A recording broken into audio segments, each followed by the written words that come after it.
ஆண்டவரும் இரட்சகருமான இயேசு கிறிஸ்துவின் ஈடு இணையற்ற நாமத்தில் அன்றன்றுள்ளப்பம் வாசகர்களுக்கு எங்கள் அன்பின் வாழ்த்துக்கள். 2024 ஆண்டு ஜூன் மாதம் 15ஆம் தேதி சனிக்கிழமைக்குரிய தின தியானம். இன்றைய தலைப்பு நம்மோடு இருக்கிறவர். 46ஆம் சங்கீதம் 7ஆம் வசனம் சொல்கிறது, சேனைகளின் கர்த்தர் நம்மோடு இருக்கிறார், யாக்கோபின் தேவன் நமக்கு உயர்ந்த அடைக்கலமானவர். கர்த்தர் நம்மோடு இருக்கிறார். வானத்தையும் பூமியையும் படைத்த கர்த்தர் நம்மோடு இருக்கிறார். தாயின் வயிற்றிலே அன்போடு நம்மை தெரிந்து கொண்டு பெயர் சொல்லி அழைத்தவர் நம்மோடு இருக்கிறார். அவர் ஒருபோதும் நம்மை விட்டு விலகுவதும் இல்லை, நம்மை கைவிடுவதும் இல்லை. உலகத்தின் முடிவு பரியந்தம் உங்களோடு இருக்கிறேன் என்று அவர் வாக்குத்தத்தம் செய்திருக்கிறார். கர்த்தருடைய வல்லமையான நாமங்களில் ஒன்று சேனைகளின் கர்த்தர் என்பதாகும். ஆகவே நீங்கள் பயப்பட வேண்டியதில்லை. கர்த்தர் உங்களுக்கு அடைக்கலமும் பெலனும் ஆபத்து காலத்தில் அனுகூலமான துணையுமானவர். சேனைகளின் கர்த்தர் என்பதற்கு எபிரேய மொழியிலே யெகோவா சபயோத் என்று அர்த்தமாகும்.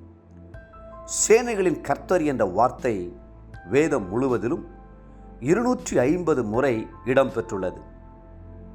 அவர் உங்களுக்காக யாவையும் செய்து முடிக்கிற யெகோவா ஈரேவாக இருக்கிறார். வியாதியை முறித்து போடும் யெகோவா ராஃபாவாக இருக்கிறார்.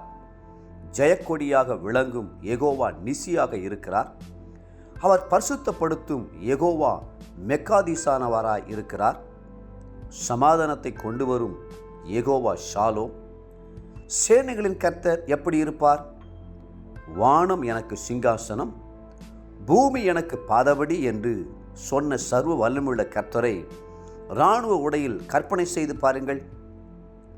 எவ்வளவு பலவானாக, மகத்துவமுள்ளவராக, மகிமையின் தளபதியாக அவர் விளங்குவார்.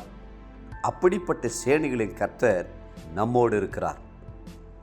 சேனைகளின் கர்த்தர் நமக்காக யுத்தம் செய்கிற இஸ்ரவேலரின் ஜெய கம்பீரமானவர். அவர் ஒருபோதும் தோல்வி அடைந்தவர் அல்ல. அவர் ஜெயக்கிறிஸ்து. உலகம், மாம்சம், பிசாசை ஜெயித்த சர்வ வல்லமையுள்ள தேவன். அவர் யுத்தத்தில் ஜெயக்கொடியானவர். கர்த்தர் அன்பின் சொரூபி. அவர் நம்மீது மனதுருக்கம் உள்ளவர். ஆனால் நமக்கு விரோதமாக சாத்தானுடைய சேனைகள் வரும்போது அவர் அமைதியாக பொறுத்து கொண்டிருக்க மாட்டார். சகரியா தீர்க்கதரிசி, உங்களை கொள்ளையிட்டு ஜாதியிடத்திற்கு என்னை அனுப்பினார், உங்களை தொடுகிறவன் அவருடைய கண்மணியை தொடுகிறான் என்று சொல்லி கர்த்தருடைய மனதுருக்கத்தை விவரிக்கிறார். சகரியா 2:8. வேதம் சொல்கிறது, ஏசாயா 59:19, அப்பொழுது சூரியன் அஸ்தமிக்கும் திசை தொடங்கி கர்த்தரின் நாமத்துக்கும், சூரியன் உதிக்கும் திசை தொடங்கி அவருடைய மகிமைக்கும் பயப்படுவார்கள்.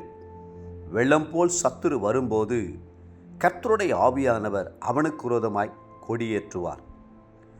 இன்றைக்கு எத்தனையோ மந்திரவாதிகள் அசுத்த ஆவிகளான குட்டி சாத்தான்களை தங்கள் கைகளில் வைத்துக்கொண்டு உங்களுக்கு விரோதமாய் சூனியம், செய்வினை என்று தீங்கு செய்து கொண்டிருப்பதை சேனைகளின் கர்த்தர் பார்த்து கொண்டு பேசாமல் இருப்பாரோ?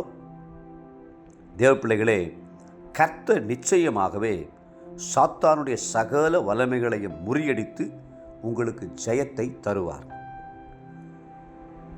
இன்றைய நினைவிற்கு எபேசியர் 6:12, துரைத்தனங்களோடும் அதிகாரங்களோடும் இப்பிரபஞ்சத்தின் அந்தகார லோகாதிபதிகளோடும் வான மண்டலங்களில் உள்ள பொல்லாத ஆவிகளின் சேனைகளோடும் நமக்கு போராட்டம் உண்டு. இன்றைய வேத வாசிப்பு காலை நெகேமியா 1, 2 மற்றும் 3ஆம் அதிகாரங்கள். மாலை அப்போஸ்தலருடைய நடபடிகள் 2ஆம் அதிகாரம் 1 - 21 முடிய.